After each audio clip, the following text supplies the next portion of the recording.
Le nombre de victimes du tremblement de terre de samedi dernier dans le sud de Taïwan est passé à 96.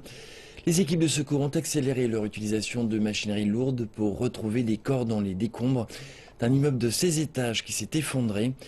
Malgré une forte pluie, les proches des victimes se sont réunis lors d'une cérémonie bouddhiste pour rendre hommage à ceux qui sont morts dans cette terrible tragédie. Des jeunes et des moins jeunes. Les visages de ceux qui ont péri dans le tremblement de terre de samedi dernier. Sur les tables, des offrandes pour les êtres chers qui sont disparus. Seulement 2 personnes ont survécu dans l'effondrement du complexe immobilier Golden Dragon. Ils devaient dormir profondément lorsque le séisme s'est produit. Alors, j'espère qu'ils n'ont pas souffert avant de mourir.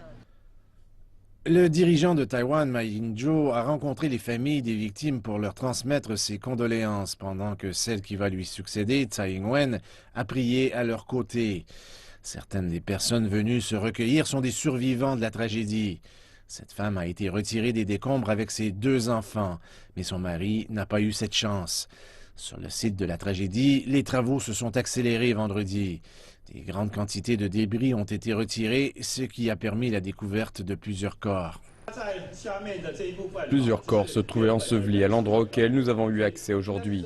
Dans les jours précédents, nous n'étions pas capables d'y arriver parce que la structure s'est effondrée juste au-dessus de cette zone. Le nombre de morts confirmés a grimpé de façon dramatique vendredi, ce qui fait qu'il y a de moins en moins de gens qui manquent à l'appel. L'espoir de retrouver des survivants a donc considérablement diminué.